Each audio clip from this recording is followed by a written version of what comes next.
Good evening, everybody. Please stand for a short prayer and a salute to our flag. Almighty God, grant us the wisdom to make those decisions that are in the best interest of all of our residents. May the Heavenly Father of us all bless those who have given the ultimate sacrifice in service to our nation, and may He watch over and protect our servicemen and women now guarding the gates of freedom. Salute to our flag. I pledge allegiance to the flag of the United States of America and to the republic for which it stands, one nation, under God, indivisible, with liberty and justice for all. Thank you all. Statement of publication, please, Jessica. Take notice that this regular meeting of the mayor and council being held on this 24th day of February 2020 has been advertised and posted in accordance with Open Public Meetings Act, Chapter 231, Public Law 1975. Councilpersons Delina. Here. Enriquez. Here. Mar. Here. McGill. Novak. Here. Roberts. Here. I have a motion to approve prior minutes. I make a motion to approve, subject to change if necessary, the February 10th meeting regular and agenda. Second. Councilpersons Novak. Yes. Delina. Yes. Enriquez. Yes. Mar. Yes. McGill. Yes. Roberts. Yes. All right, and today I have the honor of presenting a proclamation here on behalf of Youth Art Month by the Borough of Saraville. Is there anybody here in reference to the Youth Arts Club? No? Then I will read the proclamation. Whereas art education contributes powerful educational benefits to all elementary, middle, and secondary students, including the following. Art education develops students' creative problem-solving and critical thinking abilities. Art education teaches sensitivity to beauty, order, and other expressive qualities. Art education gives students a deeper understanding of multicultural values and beliefs. Art education reinforces and brings to life what students learn in other subjects, and art education interrelates student learning in art production, art history, art criticisms, and aesthetics. Whereas our national leaders have acknowledged the necessity of including arts experience in all students' education. Therefore, be it resolved, it is proclaimed that March be observed as Youth Art Month. All citizens are urged to take interest and to give full support to quality school art programs for children and for youth. Now, therefore, I, Victoria Kilpatrick, Mayor of the Borough of Saraville, County of Middlesex, State of New Jersey, do hereby proclaim March 2020 as Youth Art Month. And that the mayor's proclamation be approved on roll call vote? roll call. Councilpersons Novak. Yes. Delina. Enriquez. Yes. Mar. Yes. McGill. Yes. Roberts. Yes. And as a teacher, and I know that Councilwoman Mark can say the same thing, art education is such an instrumental part of the everyday life of our students. For those that may not excel in some of those core academic areas, to have arts in different ways, whether it be just through drawings, visual presentation, this is sometimes the area in which our students excel the most. And I know that former Councilman Art Rittenhouse, that you are somebody that also shares in that passion as well. And let's hope that we continue to have students entertain those ideas, and let's hope that our school board, and I see we have a Board of Education member here tonight with us as well, I know that she understands how important it is that we continue to fund those programs here in Saraville, so thank you all for that. With that, I believe we need to go into executive session for just a few seconds. Yes? Yes? We Um, do. Counsel, can you, There is a need to go in, and whereas the Section 8 of the Open Public Meeting Act permits the exclusion of the public from a meeting in certain circumstances, whereas this public body is of the opinion that such circumstances presently exist, now therefore be it resolved by the mayor of the Borough of Saraville, Mayor and Council, County of Middlesex, State of New Jersey. The public meeting of this meeting is hereby adjourned in order that the governing body may meet in closed private session for approximately 5 minutes to discuss the following matters: its litigation and personnel. Following the conclusion of said closed session, the governing body shall reconvene the open portion of this public meeting to consider any other matters which may be properly brought before at this time. The nature and content of the discussion which occurs in closed session shall be made public at such time as the need for non-disclosure no longer exists. This resolution shall take effect immediately. So moved. is there a second? Second. Roll call. Councilpersons Novak. Yes. Delina. Enriquez. Yes. Mar. Yes. McGill. Yes. Roberts. Yes. Okay, so if you'll excuse us all for a few seconds, right to the back. Oh, no, you're right.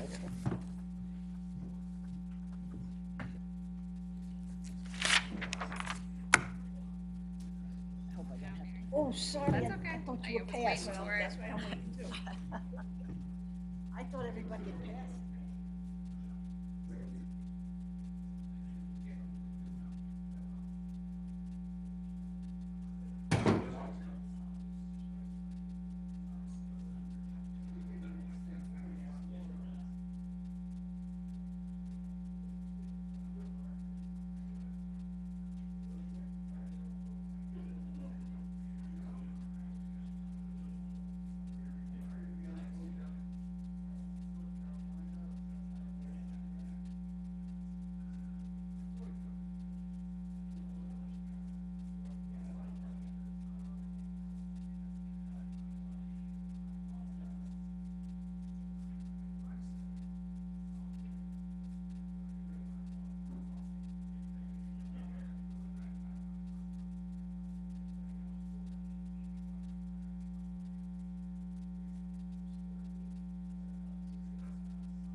Everybody's past me, no, Denise is still going. Okay. I pushed the chair out and got Michelle before. Trying to make sure everybody's past me before I push my chair out. Okay. Just take a look. We have the same like grant to get through. So moved. Is there a motion to go back into public? Yeah, I made. Oh, you did already? Second. Do we need, all in favor? Aye. Aye. Opposed? Okay, moving on, old business. Just want to report that we received a report from the Saraville Planning Board following a meeting held on February 19, 2020, approving the following ordinances and referring them back to the Borough Council: 485-20, amending the waterfront redevelopment plan, and 489-20, amending the River Road redevelopment plan. Do you need a motion to receive and file? Nope. Okay, moving on then, just so that everybody's aware, I know that we have quite a few people here, in reference to, some wonderful information that, we have just received in reference to the dredging of the, Cheesequake waterway there. Before I go into that announcement, I just wanted to give a few more minutes to, hopefully Congressman Pallone is attempting to get here. So if you would, just, stay seated, stay with me, and that way we can do a more formal announcement. I would like the congressman, if he's able to make it, to be able to speak first on that. So thank you. With that, moving forward on public hearing, the following ordinances. Jessica? Yep, public hearing on ordinance number 485-20, an ordinance amending the waterfront redevelopment plan of the Borough of Saraville, County of Middlesex, State of New Jersey. Councilman Zelina? No, we open to the public. Oh, I'm sorry, open to the public, I apologize. Anyone from the public wish to speak on ordinance 485-20?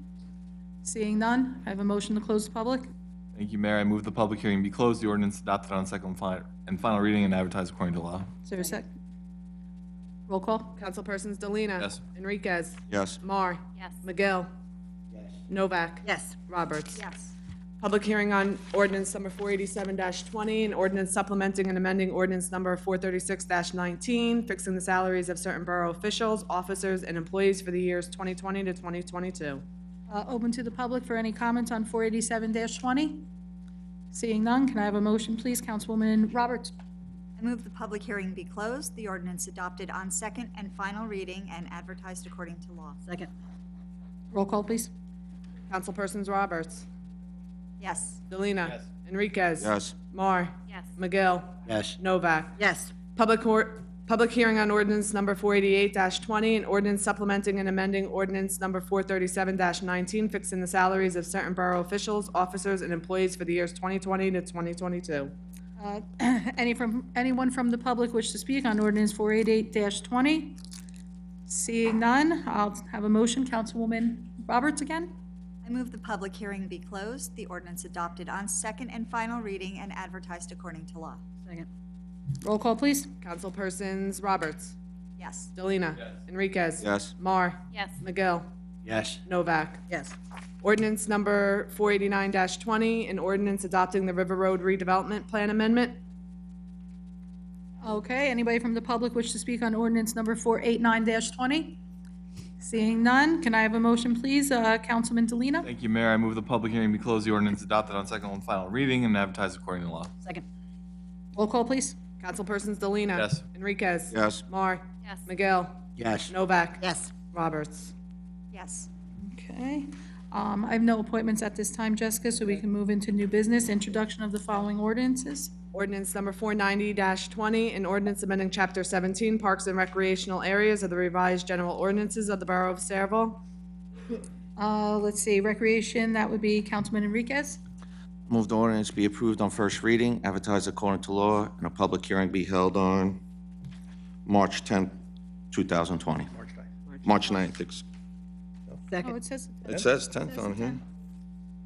we'll Might make be, that adjustment. Our council meeting is the 9th. Okay, so that would be, you were correct, the 9th. 9th, yes. Okay, is there a second? Councilpersons Enriquez. Yes. Delina. Yes. Mar. Yes. McGill. Yes. Novak. Yes. Roberts. Yes.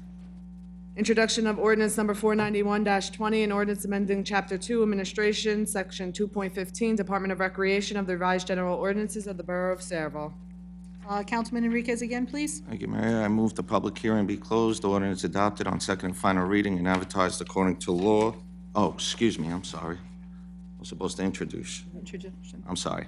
I move the ordinance be approved on first reading, advertised according to law, and public hearing be held on March 9th, 2020. Second, please. Second. Roll call. Councilpersons Enriquez. Delina. Mar. Yes. McGill. Yes. Novak. Yes. Roberts. Yes. Introduction of ordinance number 492-20, an ordinance amending Chapter 17, Parks and Recreational Areas of the Revised General Ordinances of the Borough of Saraville. Okay, and once again, Councilman Enriquez, please. Thank you, Mayor. I'll get it right this time. Oh, sure. I move the ordinance be approved on first reading, advertised according to law, and a public hearing be held on March 9th, 2020. Second. Roll call, please. Councilpersons Enriquez. Yes. Delina. Mar. Yes. McGill. Yes. Novak. Yes. Roberts. Yes. Introduction of ordinance number 493-20, calendar year 2020, ordinance to exceed the municipal budget appropriation limits and to establish a cap bank. All right, and that would be Admin and Finance. Councilwoman Roberts, please. I move the ordinance be approved on first reading, advertised according to law, and a public hearing to be held on March 9th. Second. Councilperson Roberts. Yes. Delina. Enriquez. Yes. Mar. Yes. McGill. Yes. Novak. Yes.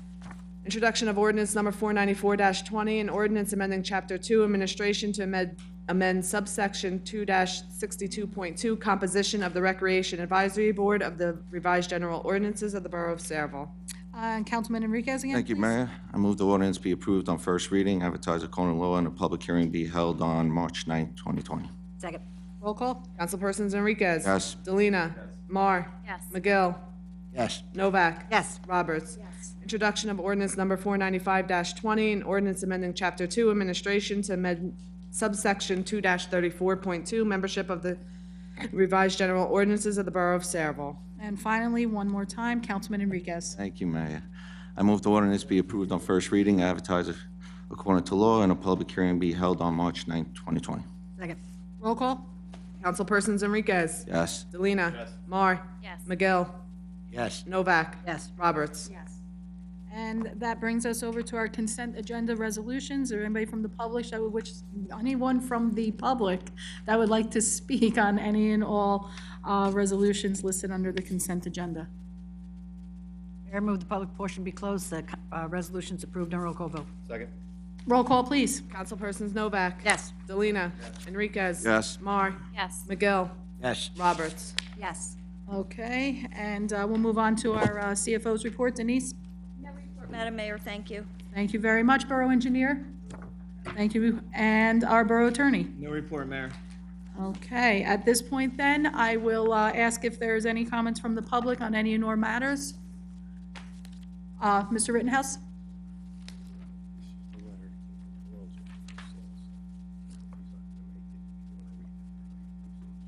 Yeah, I'll be fine.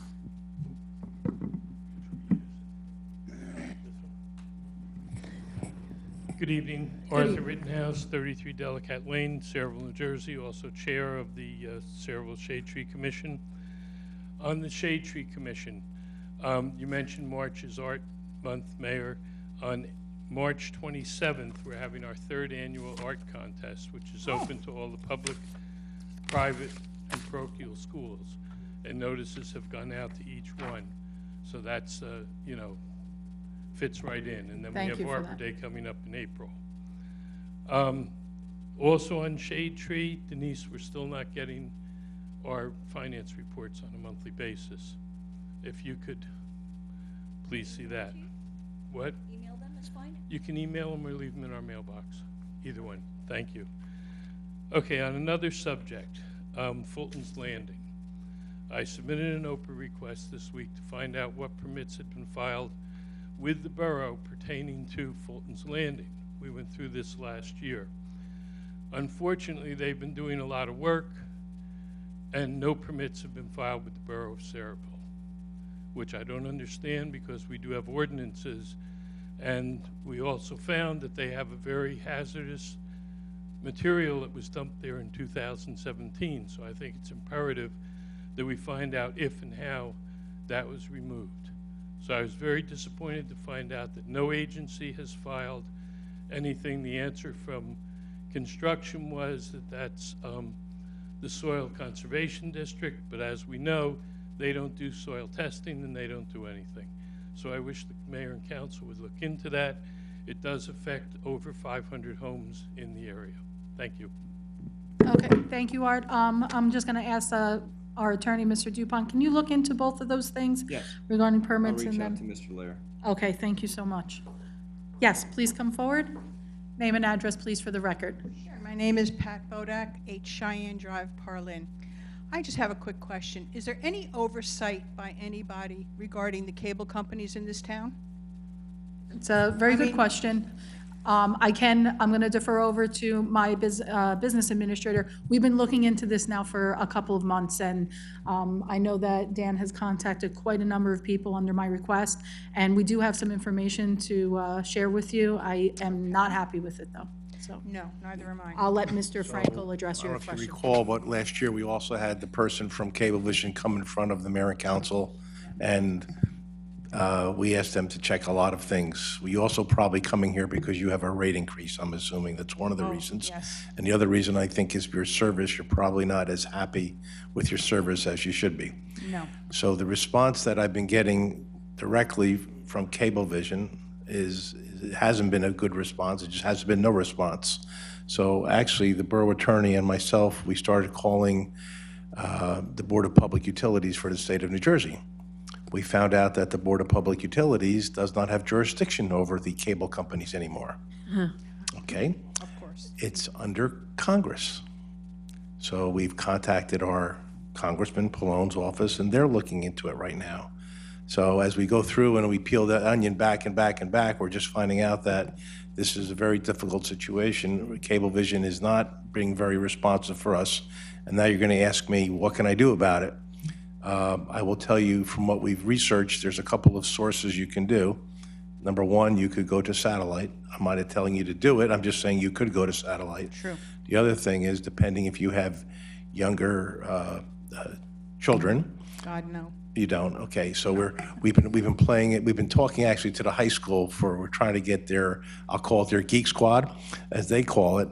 There are things out there today such as Roku and streaming services and everything, which is really where the future is going, but we're not there yet, and you're not probably, your habit isn't going to there yet, but it's there, and it works, and I'm not telling you to do it, I'm just I telling have you that. Roku. I have Okay, that. but I don't have an answer for you I don't have a direct answer for you on Cablevision. We're trying to work through it. We've got to their corporate offices, which are now, it's Altice, just so you know, which is in Long Island City. The borough attorney and I have also possibly we would go to Long Island City, but we haven't been able to make an appointment to see anybody because nobody wants to see us. It's difficult. After my 4 hours online with Optimum today with absolutely no resolution, I was contemplating calling News 12 New Jersey and getting Kane in my corner to do something about this nonsense that they call customer service. And I can't be the only one in Saraville who's No, you're having not. this You're issue. not. You know. But if you have a customer service problem, if you could give Jessica your name, we do have a contact that we have a contact that we can Yes. call. So if you have a specific issue that is troubling you, besides the bill being higher, I'd like you to give Jessica your name and number, and I will follow up with that tomorrow morning. Absolutely. I Okay? would appreciate No that problem. very much. No Thank problem. you. You're welcome. Yes, thank you. And I will say, just on a personal level, I'm worrying with Optimum myself right now, or Altice, because I haven't had a house phone now for the past 3.5 weeks. It just has decided that it doesn't want to work anymore. It will show up on my TV screen. And I'm impressed that you actually got through the customer service, because my attempts, although I did finally get to a human, it ironically cut off. So had to they go- apparently have an issue with their own services as well, or unless it was intentional. I had to go to the retention department 5 times, got 5 different people who didn't, with the left hand, didn't know what the right hand was doing, promised this, promised that, disconnect, not call back, blah, blah, We're on this blah, same on and on. cycle. But thank you, it welcome. has not gone unnoticed, and keep that information. I saw 2 hands go up, so thank you so much.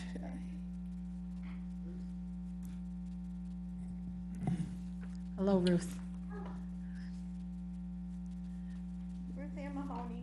Park Lane. Just have inquiring as to where we are with moving the parking on North Ernston Road back from the bank, farther back also from the pedestrian crosswalks. Where are we in that part of what we have to do? Because I was told it needs to be an ordinance. Well, we actually did that, but I'll let Councilwoman Novak, it's okay. We I know you passed were out the a couple ordinance, days ago. I guess I state, missed it. You did. state statute is only 25 feet from a crosswalk. We made it 50 feet and on both sides of it. What about the parking in front of the bank? We only addressed the crosswalk itself, that, Because I had asked them about the bank also, because when the people are pulling out of the bank, there's still parking on both sides of the driveway. So they can't see people coming up from Main Street, North Ernston. We can know turn what? around and Why don't- question Officer Braille again on that. Yeah, If we have- want to, because we did address that Turn that first back portion to of that Sergeant. ordinance. Sorry, I missed it. It's okay. You're usually very diligent and always here. We miss you when you're not here, though, Ruth, I have to say. So that first part of that ordinance was taken care of, but now you're talking about that obstruction possibility.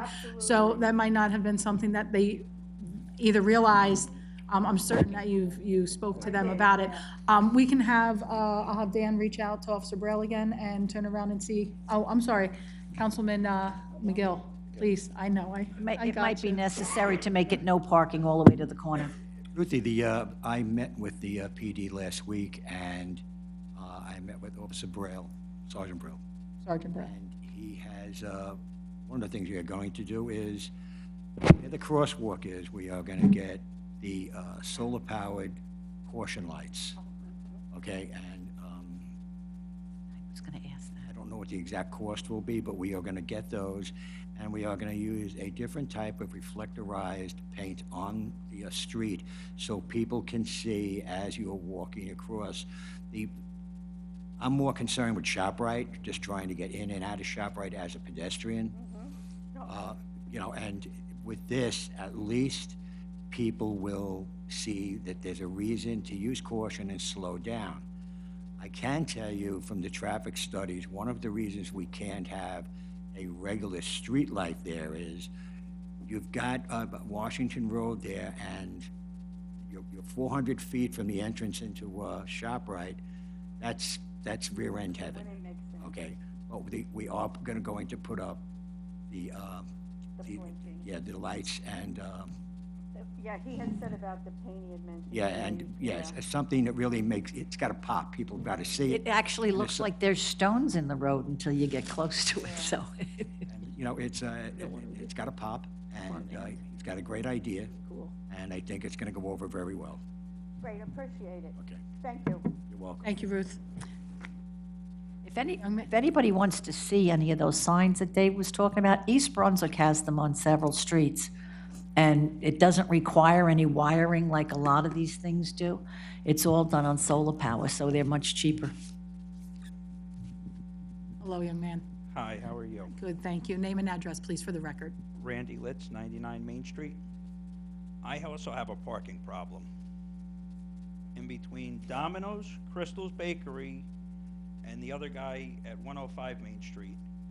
All they do is keep parking in my driveway, and I keep having patrol come, and of course, they're already, by the time they get there, it's too late. Talking around the side there, right? Well, once they fill up the fire lane first, then they go in my driveway. So that's my problem. So besides me keep screaming at them, where am I gonna go with this? Because it's just a constant problem that it's never ending. I know that somebody in the audience is going to hate me a little bit, but we do have an officer in the back that I'm going to turn around and look at I'm going to look to the left a little bit. And obviously, you hear the complaint here, so I know that you can direct this complaint to the right department. Anything that you can offer at this point as a resolution or a fix, if you want to say, you can come on up. Come on up. That way, I'm certain that this young man here isn't the only one with this issue, so they're going to want to hear you. You have the other mic? I already talked to the Sarge. Thank you. You want to give him the other mic? Okay. I'll also, I know, seems like you already spoke to him, but I will talk with Sergeant Braille. Yeah. We'll also contact our station commander and just make sure that there's a regular patrol. If you know a specific time where this tends to happen a little bit more heightened, they can probably actually just have people sit And the there. bakery's open, I'm thinking. Yeah, and usually, you know, if we sit there maybe with an unmarked vehicle as opposed to, and then when they see the violation happen, maybe a couple tickets could make it. There you go. And that's quite possible. That's quite possible. So right now, as you know, it's made it to the proper authorities. I definitely know that it's going up. I'm not going to be able to tell you we can solve it all at once, but, you know, let your neighbors know and things, and let's see where we can go with this. I have faith in these fellas. Perfect, you can exchange that. We can actually have Jessica get that, and then we'll pass it on, okay? So you can give Jessica your name and number, and then we'll pass it on. Thank you so much. Okay? Anybody else? And then keep in touch if you notice that there's a heightened time that you notice, so that way we can get, I know, I'm certain it's all the time. Friday nights. 2 weeks, I had to get at least 30 pictures. Oh, my goodness. Okay, so, Justin, can we have your address too, please? 90, Your home address, yeah. 99 Street. I know exactly what he's talking that would be great.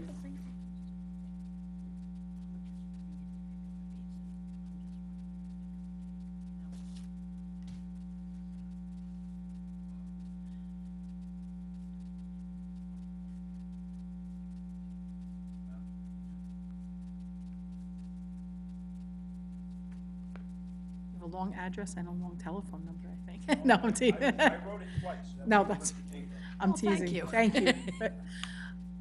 Mr. Ambrosia, name and, Joseph Ambrosio, 216 Ernston Road, Parlin, on behalf of the Cerebral Athletic Association regarding certain tax issues and their nonprofit status. Mayor Kirkpatrick, council, professionals. When this issue first came before the council and we became aware of it, we've reacted very aggressively to try and address this situation. We have been immediately in touch with the IRS. We have a lot of people working on this, and I thank all the people who are devoting their time and energy to this as volunteers. just a little bit more into the mic, because it's a little hard to hear. Thank you. We contacted the IRS. Okay. We contacted the IRS immediately, filed a 501c form, which is a prerequisite to what we had to do. Confirm with them the status. They've been very cooperative with us. We told them what the situation was, very frank with them. They got back to us and they told us what we needed to do. We are working with them. Tax returns have been filed. All necessary tax returns have been filed for what we need to do at present. We have also, we have to hear back from them to file the 990 form, and I believe that's pretty much the end of the process in terms of dealing with this, supplying them the appropriate information, which is done, getting that form, and reasserting our status as the nonprofit and organization.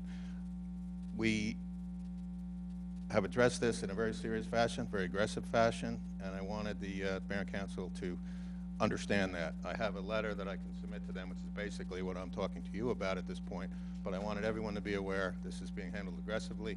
We are making significant progress, and we will be there within a relatively short period of time, at which time I will report back to the council as to the status, make sure everything's been cleared up, and I can also assure you that as a volunteer organization, I think we all understand that there are a lot of requirements, and there are absolutely things that have to be taken care of and dealt with, but sometimes with a turnover in your organization, people in certain positions, we get a little bit behind. But we're also going to be, once this is resolved to everyone's satisfaction in the IRS, we're back to our appropriate status. We're also going to be looking at issues we need to address this in terms of the future to make sure we're not finding ourselves in this situation sometime down the road. So if anyone has any questions or regarding that. Any questions from the council? Thank you so much for coming up with that update and working so aggressively to have this situation cleared up. I appreciate that clarity. Mayor, I have some letters I can submit to the council. The only thing is here I say in the letter that relevant tax information, or relevant tax returns are in the process of being filed. I can report they have been filed. If I can hand this to the clerk. That would be great, thank you. And then Jess, you can disseminate it out to the remainder of the council, so that way we all have a copy of it. Thank you so much. Thank you. Okay. Any additional comments from the public at this time? Yes. Thank you. Christina Davis, 92 Miller Avenue, Sayreville, New Jersey. It's just a little bit hard. I I'm gonna- apologize, I'm actually not feeling well today, so. Okay. I'll try to do the best I can. I understand. I'm So- afflicted the same way. Yeah, so I just had a couple questions, and I'm not sure if it's the appropriate time to bring them up now or when you reintroduce it. It was regarding the 3 of the ordinances that were introduced tonight, so I'm not sure if right now is the proper time or for the next time. It's You can ask anything. Remember, this is going to be on for public comment on March 9th. right. That's why I didn't know if it mattered to do it today or. My suggestion is probably bringing it to the public portion when it's up for adoption, so that there's any comments, you can make them then. Okay, what if these comments might require changes to the ordinance or adjustments? Well, that's what the that would Okay, be- so then now, I'm assuming? Yes, you should. That's where I'm like, I don't know. Okay. You can bring it up now. Okay, so I just had a question first about ordinance 490-20.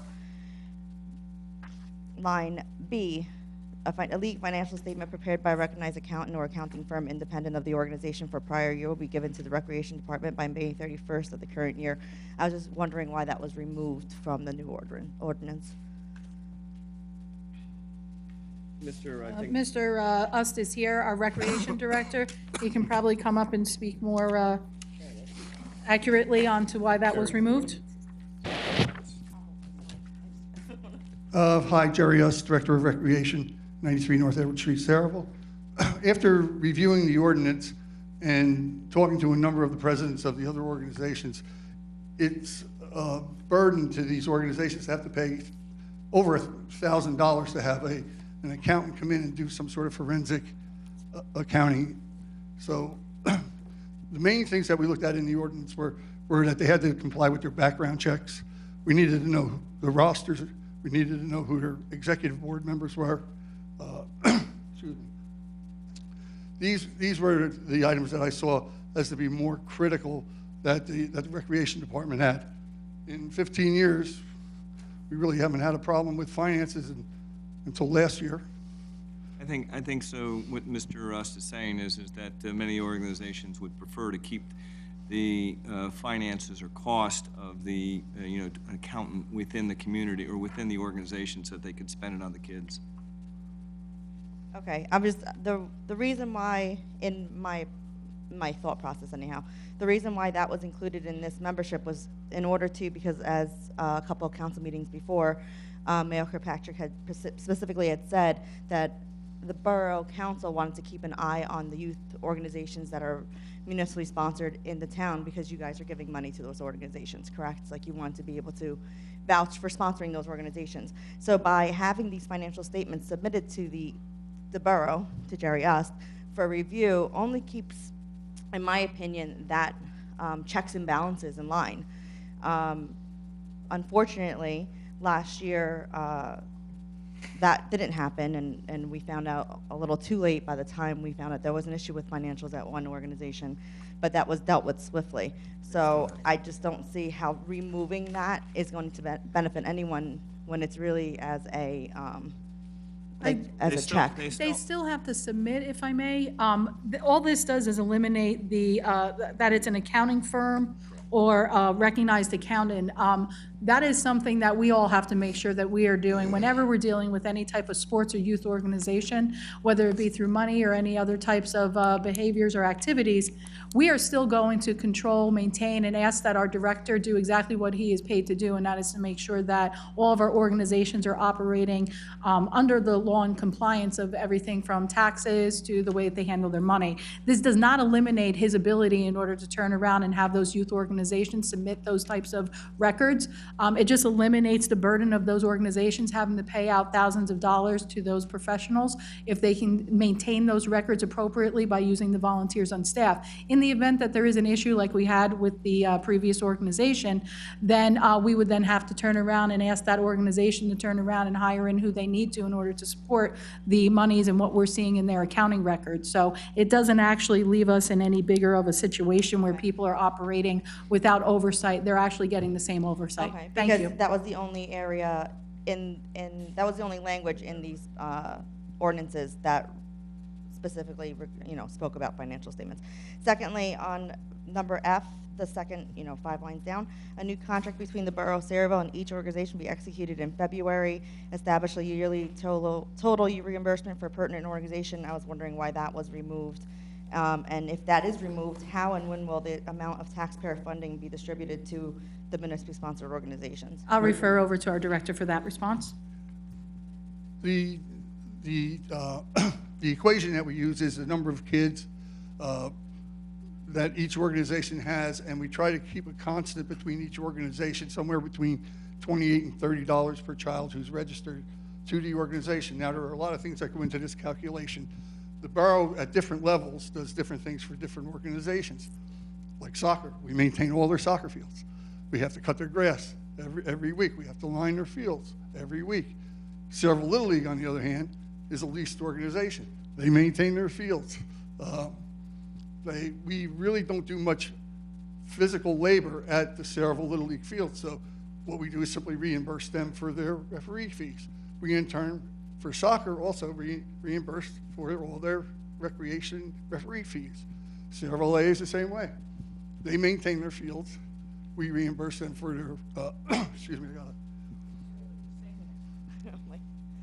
we reimburse them for their referee fees, essentially. So I was just wondering, because it was my understanding that it was in February when that new contract, when that annual contract was reviewed, that's when the youth organizations would be submitting like their financial statements and submitting their copy of their nonprofit 501c3. Like that's the time for the checks and balances to ensure that everything is in order for the following year. So with that whole section being removed regarding a new contract annually, I just didn't see how we can avoid having another issue that we already stated that we had. But that's just my opinion. For ordinance 491-20, for the fees, buildings, fees, and grounds, there is an omission of section A1, A2, and A4. And A3 was regarding the fee schedule, so it makes sense that that's gone. However, A1 is missing, which used to say that these fees were not applicable to the municipally sponsored organizations such as, Sayreville AA. That's in there. That's in there. That's part of it. No, it's on here, on the actual ordinance, it's renumbered. It's under, as if that one's not there anymore. It's under 17-8. Okay. Actually, in 17-8, it was also omitted from that section as well. Right here. It was omitted. It's No, crossed out. right here. No, I'm talking about the fees shall not be applicable to those municipally Because sponsored organizations. It says right here that they're not. No, that just says the current municipally sponsored organizations.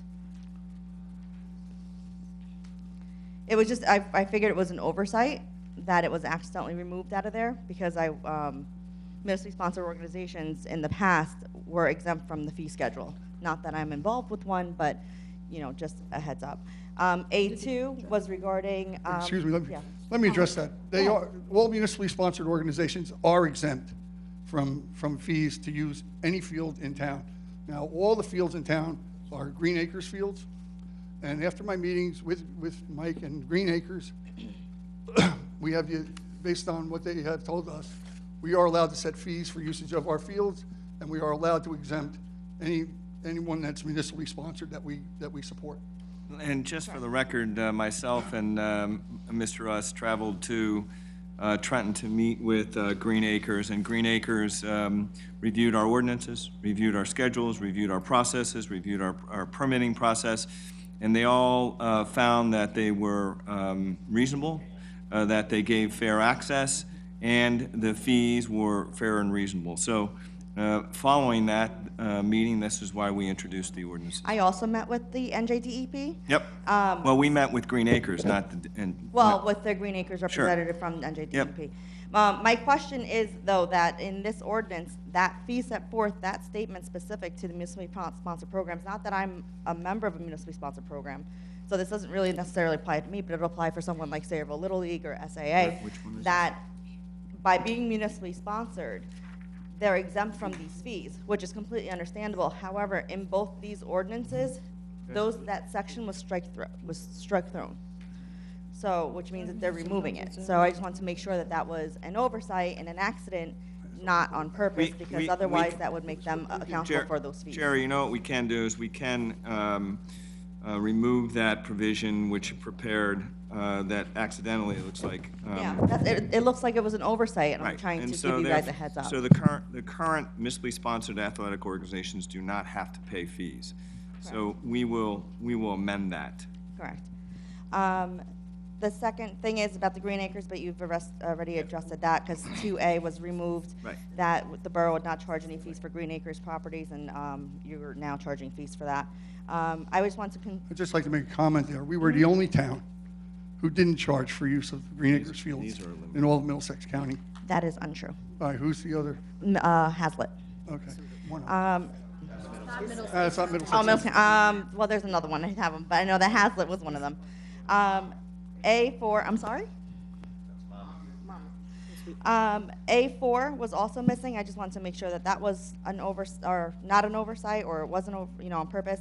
A team comprised of percentage of Sayreville residents shall have fees prorated and waived in direct proportion to the amount of Sayreville residents comprising that team. That's regarding the fee waiver, which is also not on that, was renumbered and removed. That was removed, yes. Removed on purpose? Yes. Okay. And then my last question, before I lose my voice. So regarding the membership ordinance 492/20, regarding borough residents shall have priority use regarding all borough athletic fields not funded by Green Acres program, you are essentially removing that then? Yes. Okay. There's a new priority schedule. I saw. Okay. Sayreville residents have the fourth priority Yeah, for a but, town that they live in. but the municipally sponsored, or the borough itself has first priority. Municipally sponsored has second. Correct. The Board of Ed has third. Correct. Then residents have fourth, and then non-residents have fifth. Right, so public access is easy as long as you pay membership to those organizations that are given priority. Thank you. Pay what membership? They don't pay anything to the town? No, but for municipal sponsored programs, you are. Thank you. Thank you. Okay, thank you very much. So any other comments from the public at this time? Well then, before we officially close, I wanted to just take a few moments. I know that we have been waiting. Oh, I'm sorry. No, by all means, please come up. Name and address, please, for the record.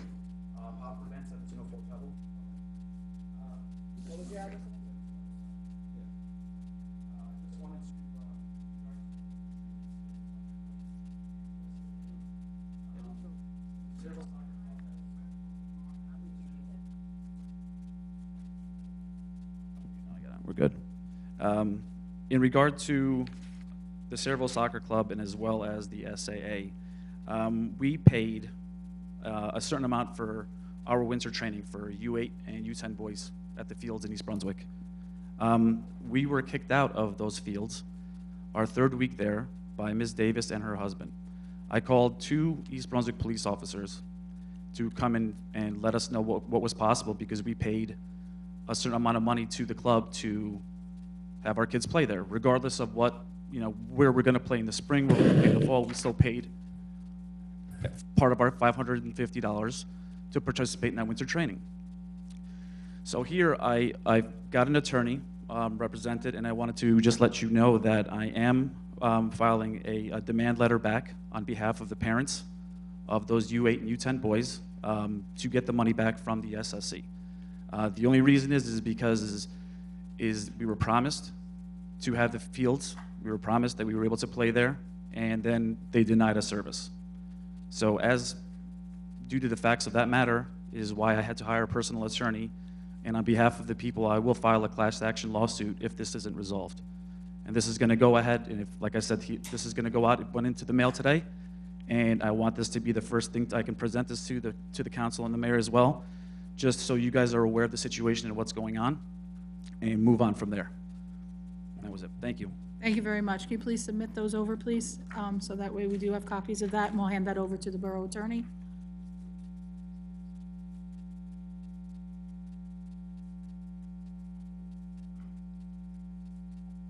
So can I ask you one question, if you don't mind?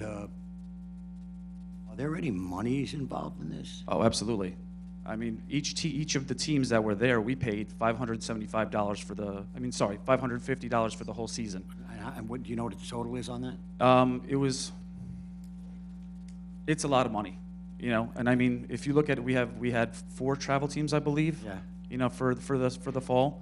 And each child, we had a minimum, like my team had 13 kids, another team had 12 kids, another team had 15 kids. It all depends on the age group. But if you calculate $550 per person, that's $550 a child? $550 per child, correct. So, Right.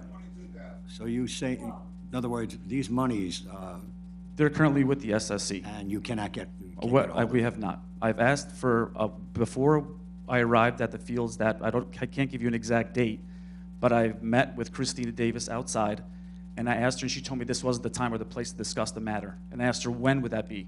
And there was no matter, you know? So doing this is I'm taking responsibility for all of the parents that were paid the money up front. They gave their $550 and they were owed a service. I understand. You know, and these kids, 7, 8, 9, and 10-year-old kids were denied service, and they can sit there and actually not feel bad or guilty letting these kids not have no place to play and letting them go home crying for no reason, just because they want to dictate where and when they can play. As I stated before, we paid our money, right? I pay for a service, you render that service to me. If you don't want it, like I said, and you know, one team already was reimbursed, as I heard this past week. It was an older team, I think it was the U17s.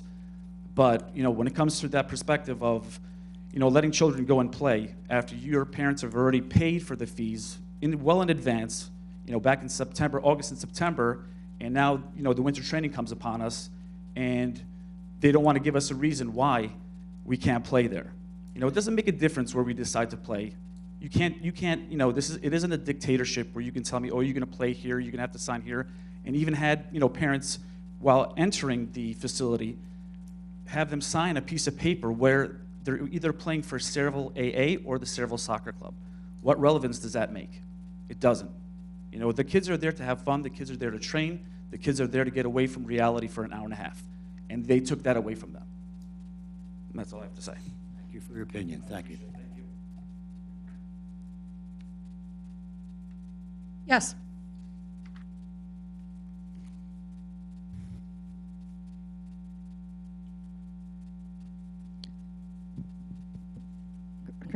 Christina Davis, 92 Miller Avenue. I felt the need to come back up because Mr. Parvan felt the need to say my name in that. What he failed to mention was that prior to their practice on that day, they received an email notifying them that their practice was canceled. Their practice was canceled because the club became aware of some activities that they deemed were not appropriate at that location. We told them their practice was canceled for the following Friday. The following Friday came. The parents came with their children, despite being told that they will not be practicing that day, and they demanded to get onto the field, even though they were told their practice was canceled for that day. The police came. We told the police they are allowed to come to practice next week once we have resolved the issue that is an issue. They were bringing players from other organizations that are not part of Sayreville Soccer Club to Sayreville Soccer Club practices. They were bringing players from outside organizations that are carded with other organizations to, quote, try out for the spring season, which in sports it's considered poaching and not allowed. And under Sayreville Soccer Club contract, we cannot allow people, for liability reasons, to come in and try out under our name and without giving us the information of the people who are there. So because of that, we canceled their one practice.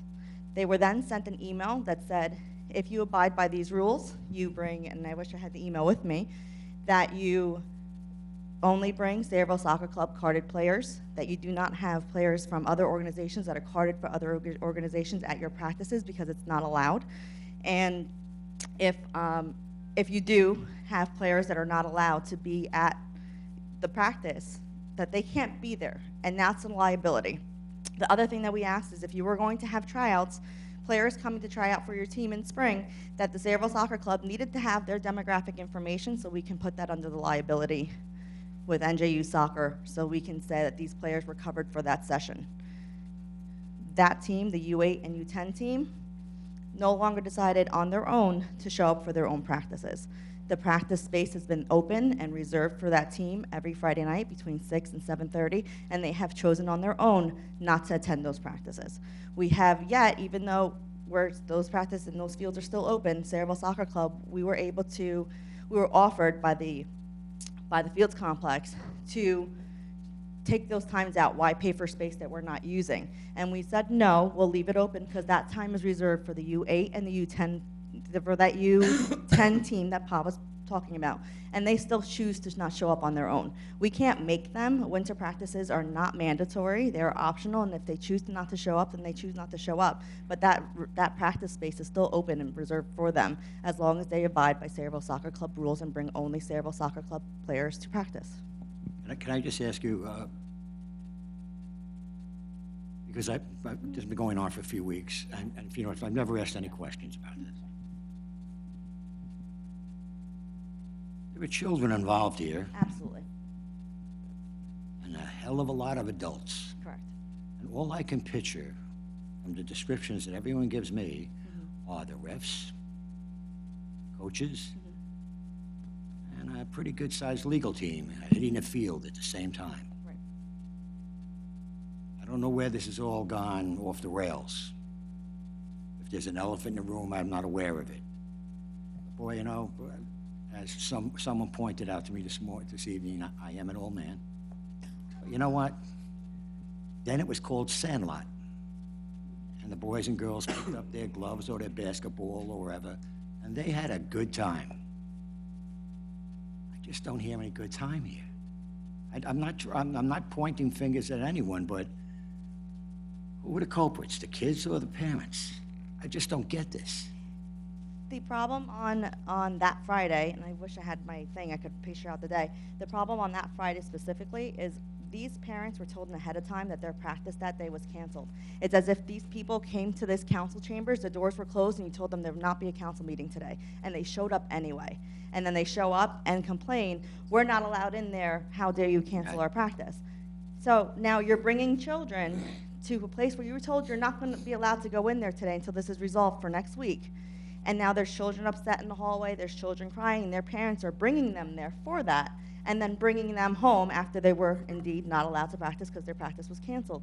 We don't know any other way that we could have resolved that sooner other than sending that notification. Now that notification went out via email, that notification went out on social media, and that notification went out via TeamSnap onto all their phones to notify them that that practice was canceled in advance, and they showed up anyway.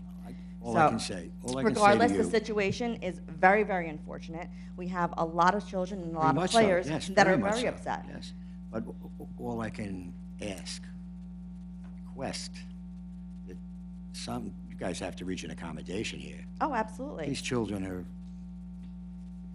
Right, the kids, children are the you know, ones that it's- are suffering because they're the Yeah. ones that are stuck between a rock and a hard place. Yes, they are. Unfortunately, while these ordinances are passed and now we're adding fees and making things more expensive, there is one organization that seems to be able to throw up a new club with no ordinance and, well, a new club with no skip on time. They start a new program. They want everybody to register for them, but not by just promoting their business, but by slandering another. And that brings a lot of confusion to a lot of families in Sayreville. I've received plenty of emails from a professional standpoint with parents who are saying, I'm confused, there's 2 soccer clubs in Sayreville, there was only one. Which one are you? What do you offer versus what do they offer? I don't know what they offer. So my reply back is always, I can't speak to the organization, that new organization, I can only speak to ourselves. And if for Sayreville Soccer Club, these are the things that you would get for your registration fee. As I say, I hope that you can all reach I an hope there's a accommodation. resolution too.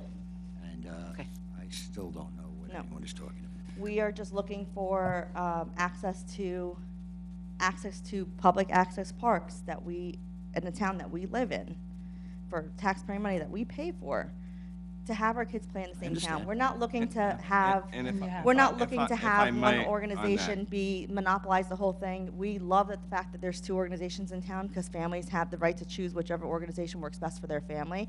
I just don't believe in doing that by bullying others. Well, I think one of the things that, and I'm just reading this letter, we specifically asked Green Acres to review our policies, review our permitting policies, and they said that we are able to give those individuals or those entities that are part of the Sayreville authorized and designated youth league preference.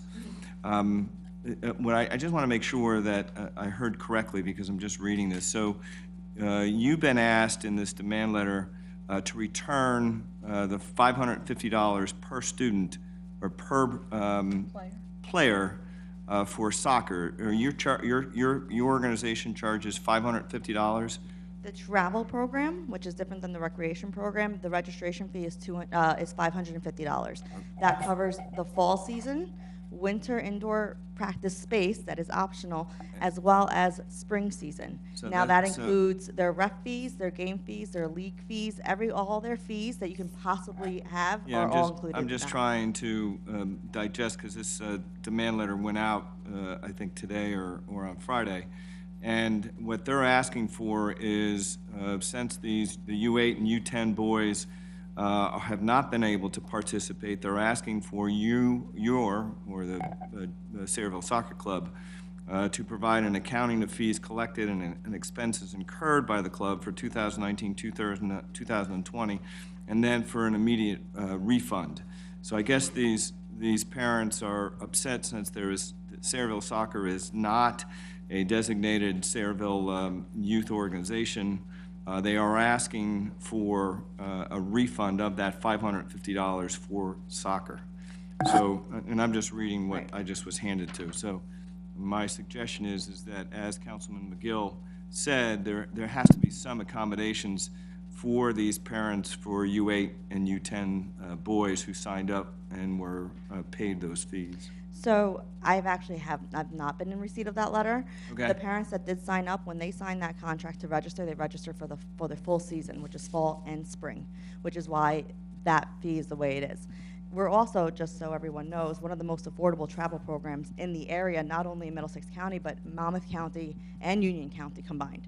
Yeah, you know what, However, I was just- regardless, I was I will give that, once we get that letter, I will give that to the Sayreville Soccer Club's attorney to review.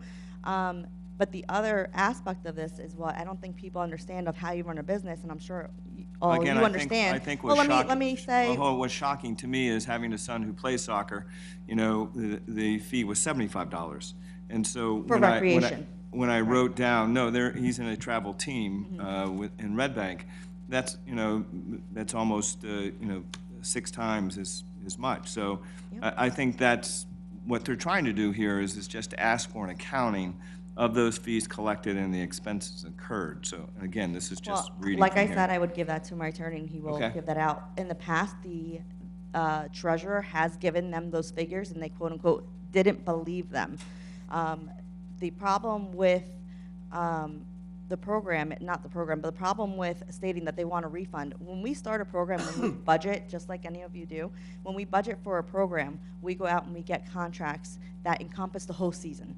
So in order to get a better price break when you're purchasing things in bulk. So in the summer, in preparation for the fall and spring, we go out, we meet with many training companies, we go out and we get their prices, we try to find out how much training would cost per team or per player and break that out and make that the most affordable option that we can. In the past, those training companies were approached per season, which would mean that every season the price would be different and the parents would have to come out of pocket for additional training if one training company costs more than the other. And without However, getting- in what I'm trying to explain is out of that $550, we've already budgeted for and paid for their spring training that's upcoming. All that money's already earmarked for something that we've already But did you give that contracted other for. team their money back, the girls' team that they were mentioning? Yeah, that girls' team, that U17 team, had 6 players registered out of the 14 that were supposed to be registered.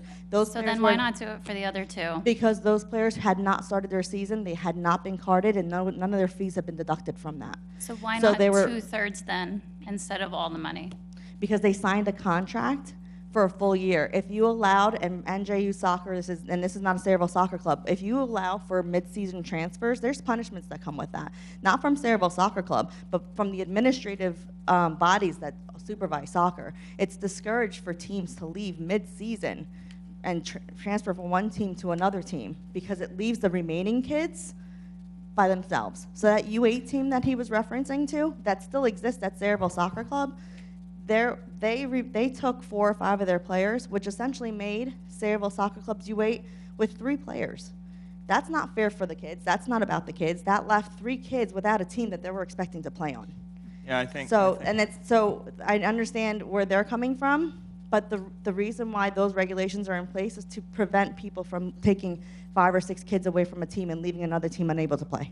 Yeah, I think without being, further this, I really do think that your legal counsel needs to address this letter that was sent to you, and particularly the accounting of fees and collected of expenses, especially since, according to this letter, it only signed up for winter indoor track or indoor soccer training, and it makes no reference that this was a full year. So the $550, at least according to this letter, would indicate that that was just a fee charged for winter indoor soccer training. That would be incorrect. Okay. But once we get that, I will be sure to make sure that my attorney knows that, and we'll also print out the registration contract that the parents all signed when they paid for their children's play.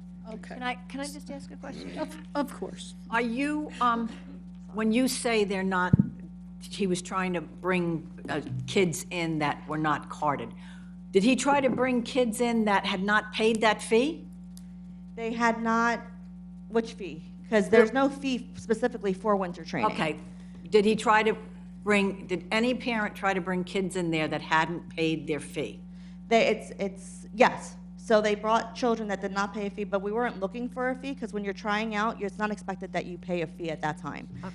But they were bringing children that were trying out for Sayreville AA soccer team during Sayreville Soccer Club's paid time. So it's as if I booked this room and paid it under my own money, and then Ms. Marr came in and said, oh, well, you know what, I'm here, so I'm going to do my own program here. It doesn't work that way. If we have a contract for 3 hours in this specific area, and just like any of these permits, you don't allow another organization to say, well, we're here now, so we're going to practice here too. Like, it doesn't work that way. And unfortunately, that's not how it was perceived. Okay. So thank you very much for all of that. I think that we have gotten a very deep inside look at where our soccer organizations are. I'll have one more person come up because I see your hand is here. But actually, if you wouldn't mind just for 1 second, I'm going to interject here. At the top of our meeting, I had mentioned that we had some very positive news here within our town. And while I feel that the Soccer Association and whatever is going on within that youth sports, I also think that's very important to acknowledge our residents that are here, our marina operators, our boaters, and our recreational fishermen, and additional business owners that I know are kind of put throughout. We were waiting here for Congressman Pallone to attempt to get here in time. Obviously, we're approaching after that 8 o'clock hour. We're actually after the 8 hour. I want to put this on record for the residents of Sayreville, and I want to give those people that are here to hear this excellent news the chance to comment. So if you don't mind, we'll just take a break from soccer for a few seconds. I have a letter here that is actually from Congressman Pallone's office, and I wanted to read that into the record for a few seconds. It says, Dear Sayreville residents, marina operators, boaters, and recreational fishermen, it is with great pleasure that we announce that last week, $4.1 million has been included in the Army Corps' work plan to finally dredge the Cheesequake Creek. So, ladies and gentlemen, I know it maybe doesn't sound that glamorous, but I do believe that that deserves a round of applause.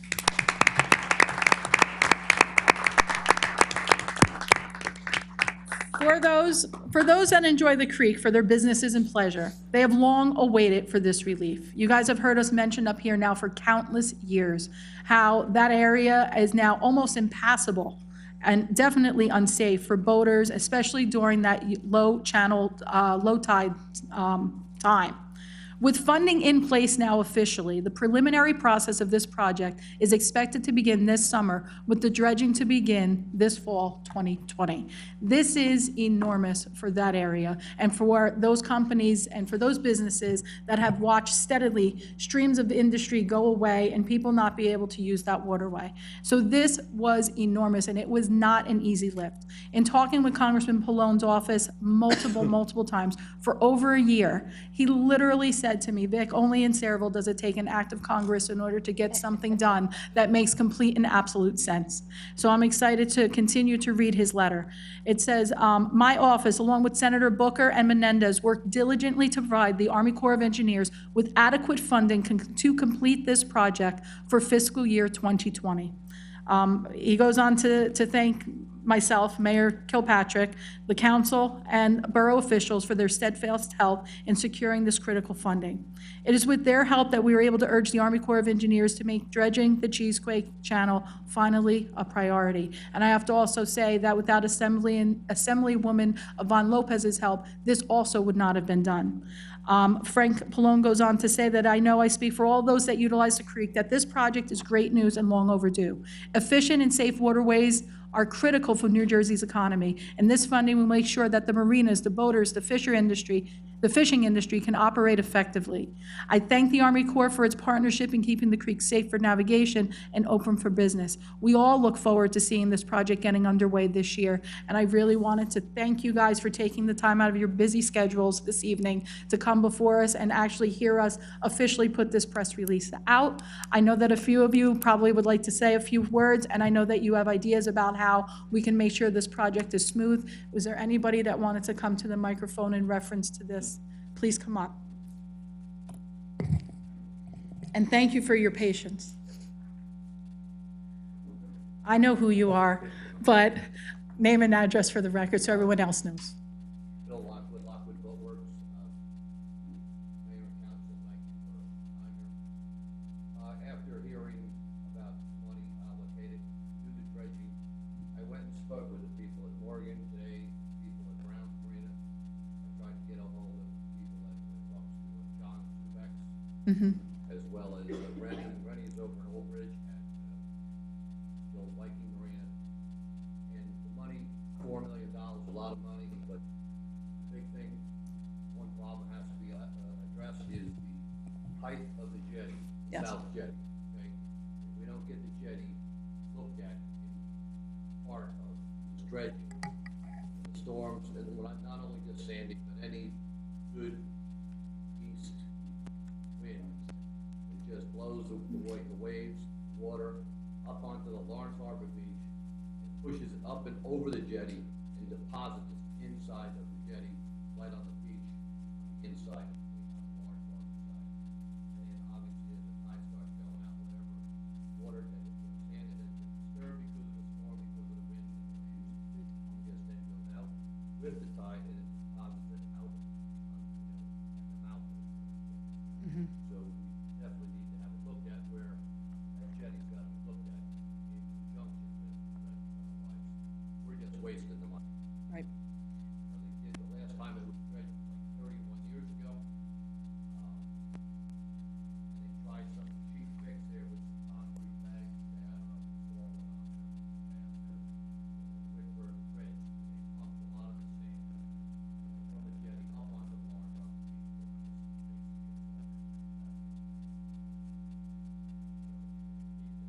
Try to be involved with the Army Corps, hopefully you are, listen to our, we're there every day for the last 31 years since they've been. Absolutely. Sometimes money isn't the only fix here. So while the 4.1 is the initial steps, we needed to get back on the map. We needed to turn around and push that Army Corps to really understand what a priority this has been. And you have been steadfast in reaching out to myself and to other council people that have come and gone over the years. We haven't forgotten about you, and we appreciated that patience. With that being said, I don't want to just throw money at a problem that's not going to actually go away. And then we're back here in another couple of years, 10, 20, depending on the storms, and then saying, well, what did the $4 million get us? So I think one of the most important things we need to do, I will personally reach out to Assemblywoman Lopez, and I'll also make sure that we follow up with Congressman Pallone's office to make sure that you have a seat at the table so that you can truly, as the people that have lived here and the people that deal with this every day, understand that this is only the beginning. Okay, the money has to be used appropriately, and the right action has to be taken to make sure that we can keep these marinas and those channels open.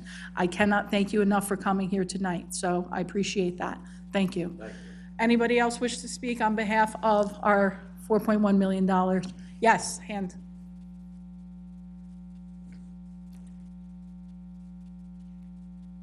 Thank you also. Morgan Marina. Hello. I just want to thank you, council, for your hard work in this, and like you said, it's been a long time coming. And like Bill said, there's a lot still has to be done. We absolutely will. Thank you so much. My family lived in Morgan. My dad would tell me stories of jumping off of that drawbridge. I thought he was crazy because I know what it really is like. You can walk straight across that. But you know what? Not that I want to see that ever again, but it would be nice to at least be able to see the boats go through without getting tied up at the bottom. So thank you all for that. Any additional comments? Yes, please come up. I have to say, it's my longest public session, I think, so far since being in office. Yeah. Name and address, please. My name is Ed Garvey. I'm here to represent the Misty Moore Fishing Boat. Much like the Lockwoods, we've been in that creek for years. See if she can get that to work for you. I want to make sure people can hear you. Okay. A little over 30 years, and as Mr. Lockwood said, the last time the creek was dredged was 31 years ago. Yes. I'm third generation, and I'm 26 years old. This hasn't been done since I've been born.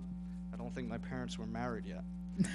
So, you know, I'd like to thank the Lockwoods because they were at the forefront of this.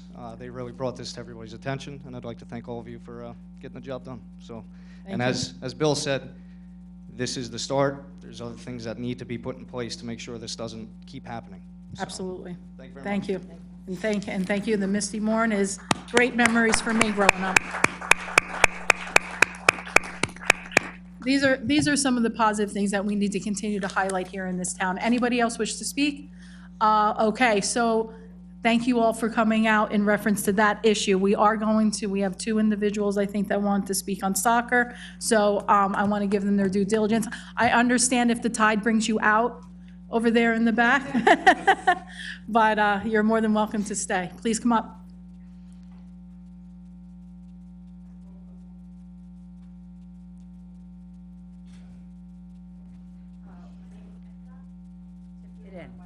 Last name too, I'm sorry. All you gotta do Okay. is speak. I think you just have to speak in your, no, it's still not working. Somebody keeps turning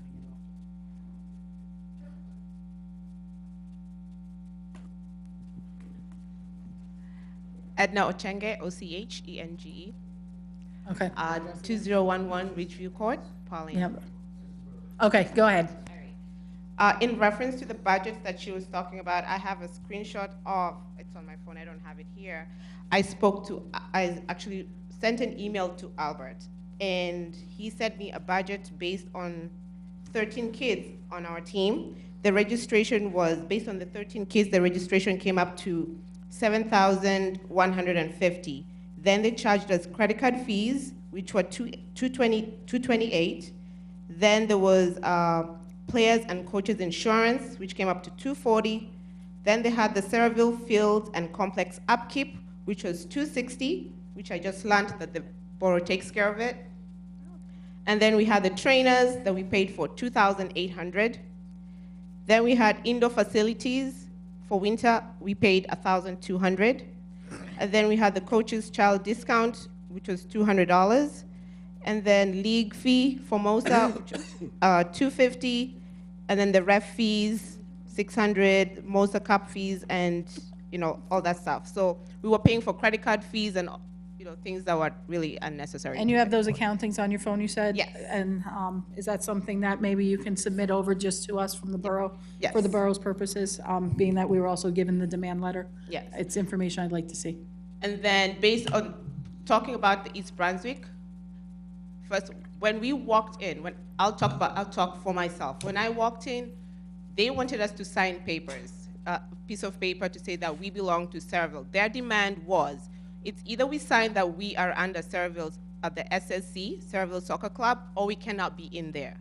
And that's exactly what the message they relayed to the officer that was there. He said they can't do anything about it because it was under Ceraville Soccer Club. And you had already paid for those services? We had already paid for the services. And now they're looking for a formal commitment letter on top of what you had already paid in Yes. monies? Okay. So my Thank you. thing is, once you turn my child away once, I'm not gonna bring my child there the second time for you to do the same thing, for you to ask for the same same thing, you know? Like, I don't want. So there was a condition on the ability to access the fields, even if you had paid the Yes. $550? Yes. So there are additional stipulations on top of what you had already entered into under contract when you initially paid those monies when you first signed your child up?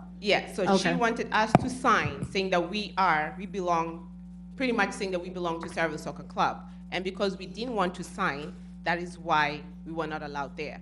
So you could send emails, Facebook messages telling us to go there, but I'm not putting my son in that position to take him back there to see all this commotion where parents, you know, everything going on, the cops being called. I don't think it's fair for the kids. We're there for the kids. Whatever issue you have between you and the club, you need to sort it out somewhere else. You say you're here for the kids, do it for the kids. Whatever issues you have, put it aside. I was going to reserve my comments for the close of this, the public portion. But honestly, I don't think I can. And I think that Councilman McGill, you did a great job at trying to bring this to a forefront, but I'm going to be very just bold and blatant here. This is one of the saddest things I've ever witnessed in 41 years of my life, and more than half of it as a coach. Not in soccer, but in another sport. I have never in my entire life seen the conduct and the behaviors of adults turn around and cause this type of lasting damage to kids. And if you don't think that this is causing lasting damage to kids, then I'm sorry, then everybody needs to re-examine why they're actually in those youth sports positions as volunteers. To turn around and have children at these ages show up to a facility anticipating to be on the field with their friends to kick a ball, they don't care what kind of an issue you have as adults. They are there to play with their friends. They are there to turn around and enjoy a sport that they might not even completely understand at that level yet. But they are there and they are having fun. And anytime I have to sit here as a parent, as a teacher, as a coach, as a mom, and have to hear that little kids are crying and weeping because they can't get on a field unless they turn around and have their parents sign away their life and where they belong, that we have a problem. And we need to reevaluate the kind of people and the kind of town and the kind of organizations that we really want to represent here. And I'm proud of this council for taking the stands that they have with the ordinances that they did. Because this is beyond dysfunction.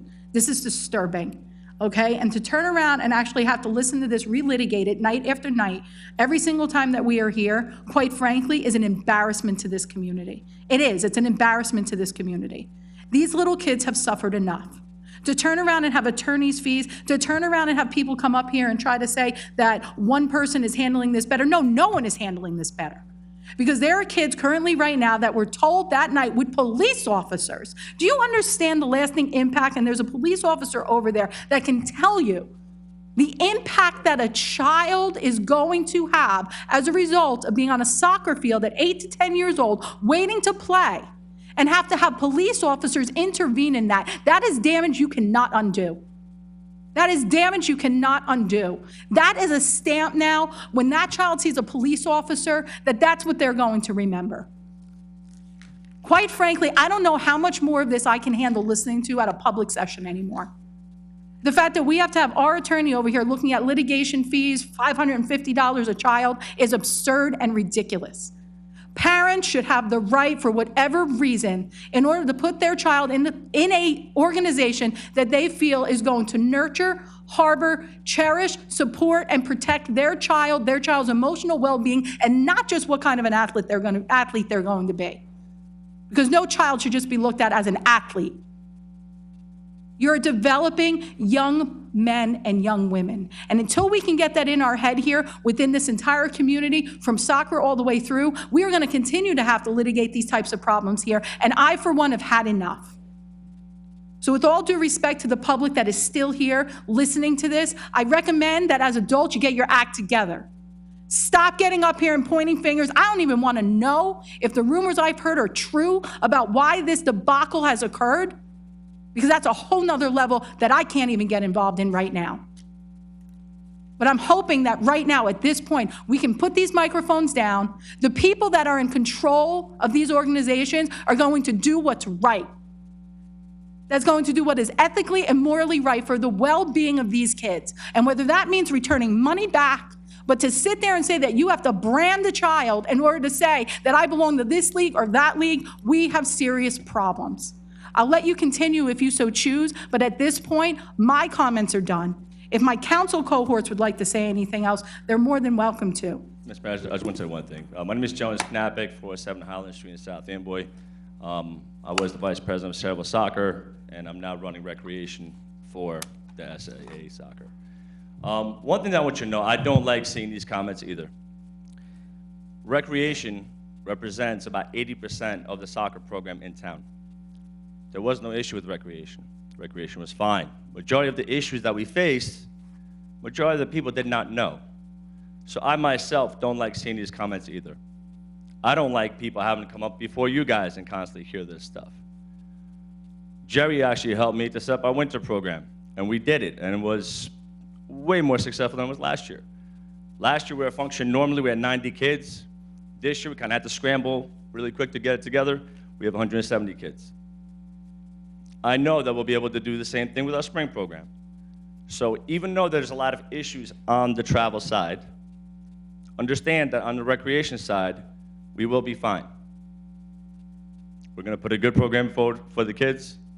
We have a lot of new ideas of how we're going to train new coaches. So we're going to head in the right direction. We just have to get through some of these speed bumps. What I want you to understand is that you hear all the drama from a couple of situations, not from what's going on with the majority of the program. All right, thank you. Thank you. It's unfortunate. That's usually how it goes. And if you think that the kids don't hear this, if you think the kids aren't aware of what's been playing out within these council chambers, then you need to sit there and you need to listen to your kids. Because I'm telling you, they're talking. They know what's going on. Don't patronize kids and don't assume that they're stupid and they don't understand what the real underlying issues are. They do. Because I made my life and my career that. And I'm telling you, no matter how young they are, no matter how much you think you're sheltering from what's really going on, they're aware and they know, and they're not enjoying this. So stop, so that they can get on the field, whatever field they choose to be on, whatever banner they choose to wear on their chest. But enough already. With that, is there any additional comments from the public? Ruth Ann.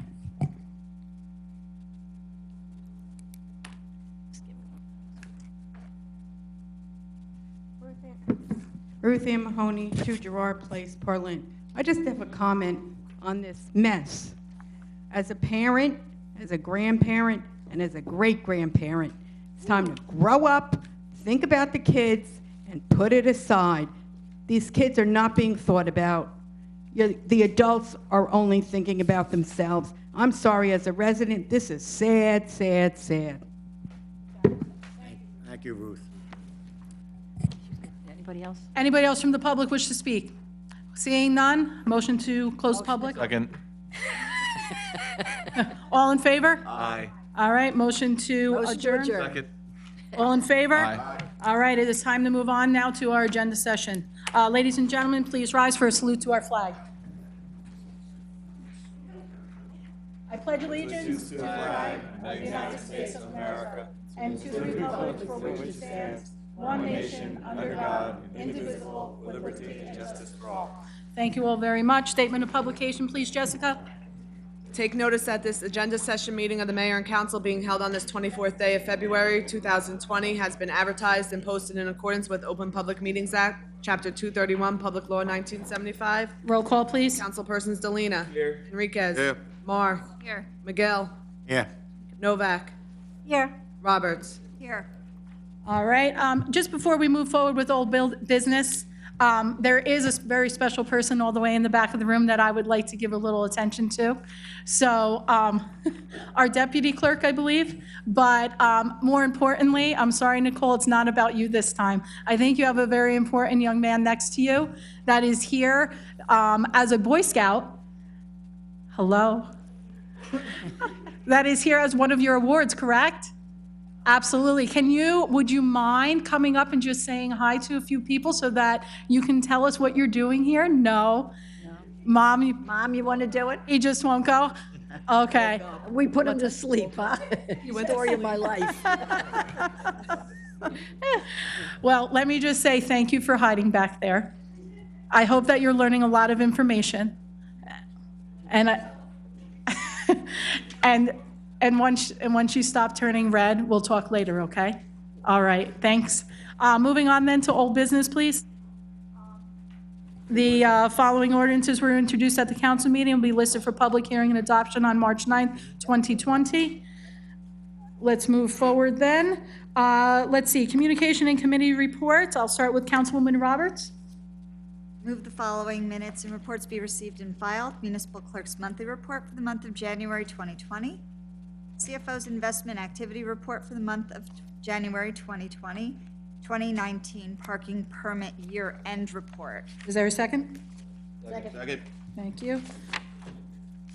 And Applications received for bingo raffle licenses from the following organizations: Sayreville Little League to conduct an off-premise draw on June 13th, 2020, and off-premise 50/50 on June 11th, 2020. Any objection?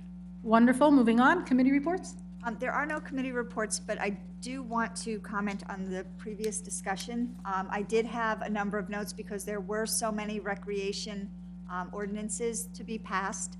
The three that really I looked at, there were so many moving parts and so many different things changing. I was wondering what problems we were actually trying to solve. However, I saw a taste of that tonight. Yes. And I think there's still some work that we could do to smooth that over. So I'm going to reserve the questions that I originally had to mature them based on today's information. Thank you, Councilwoman Roberts. I appreciate that. Moving on now to Planning and Zoning. Councilman Delina, please. Thank you, Mayor. I move the following minutes, reports be received in files numbers 1 through 4. Second. Notice of adjacent community property owner, number 1, notice of application before the Sayreville Board of Adjustments on February 26, 2020 for quick check, receive and file. Any objection? Oh, sorry, thank you. Notice of application before the South Amboy Planning Board Board of Adjustments for preliminary and final site approval to eliminate the tavern use in existing building, instead use the building as multifamily for 5 residential units located at 533 Ridgeway Avenue. Second. Other than that, progress. Thank you very much, Councilman Delina. Public Safety, Councilman McGill, please. Thank you, Mayor.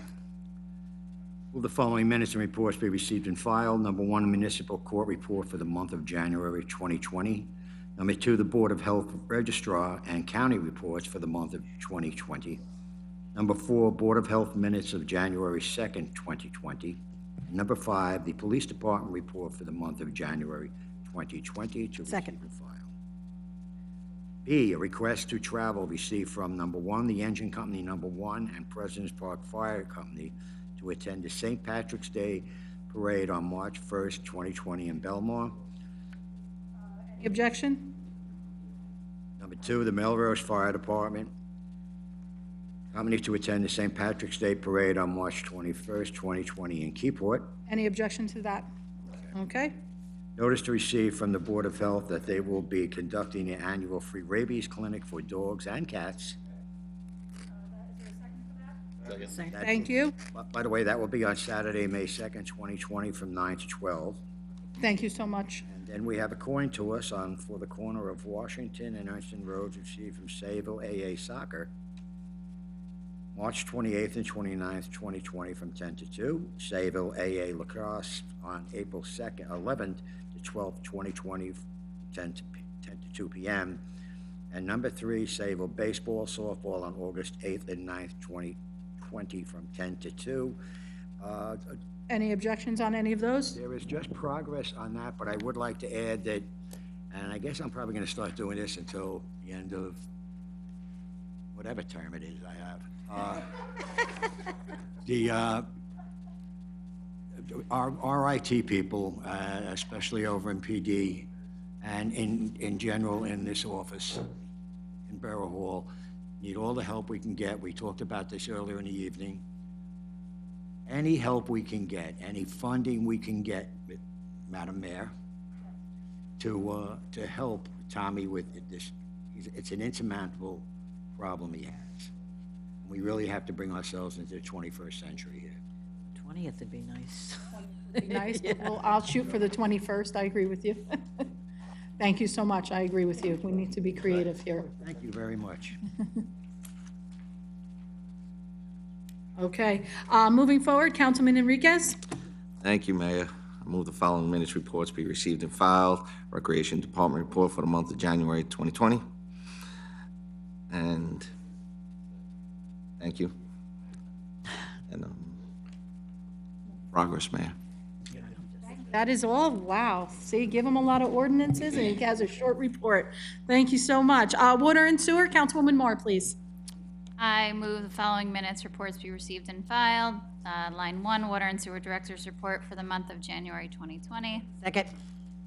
And just, I'm still celebrating the win of the grant writer. That's huge. You talk about moving into the 21st century. That was, definitely top of my campaign list, and I am so excited that we've already accomplished that so early on. Also, Centennial meeting is going great. We have another meeting tomorrow. Great team. Tomorrow we'll most likely solidify our event. It's really going to be a nice event for the town of Sayreville. And the commuter committee is alive and well, and we have a meeting coming up in a few weeks. And, I've been talking with Senator Vitale's office, and, hearts are moving. So it's all very exciting. Very good. Thank you so much for taking on both of those committees. I know that you've been working hard, and we have a couple members of our Centennial Committee also here, so I'm excited to see what our final plans are. I mean, this is a big year, 100 years of celebrating here, our borough. So thank you. Public Works, Council President Novak, please. Yes, I'd like the following minutes and departmental reports received and filed under A, 1, 2, and 3 as listed on the agenda. Is there a second? Second. Thank you.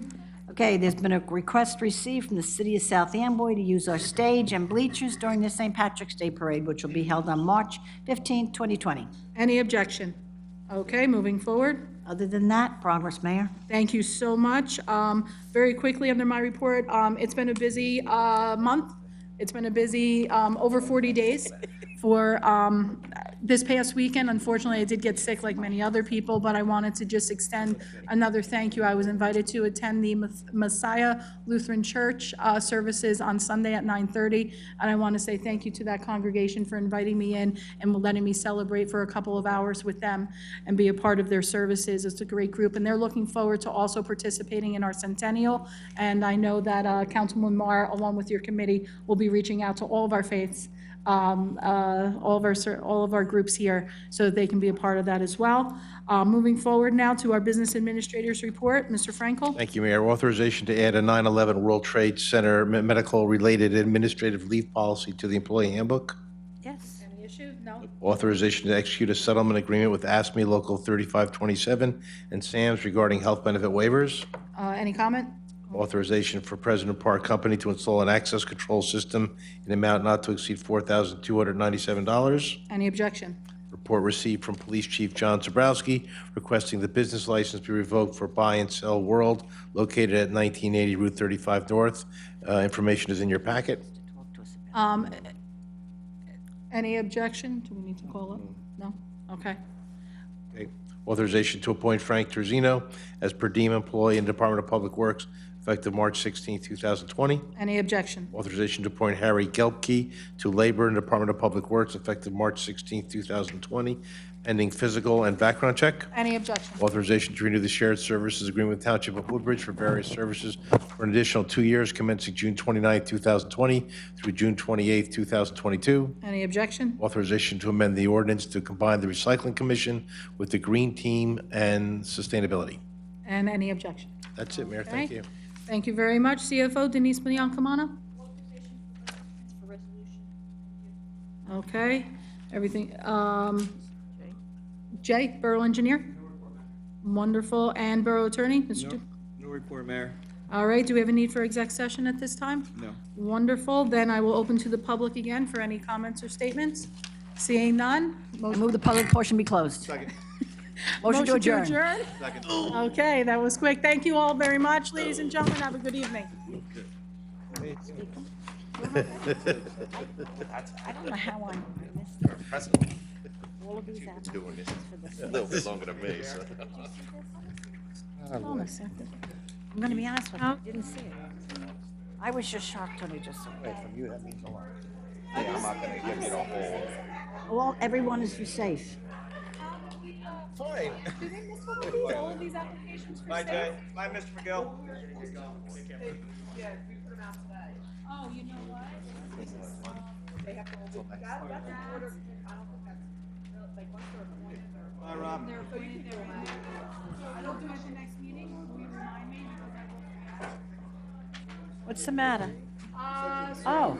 No, he's right there. Got that? Do you want to check? Yes, I No, do. we can go to grab him really quick. Theo? Theo. Theo? Theo. Michael? Mike, can we grab you real quick?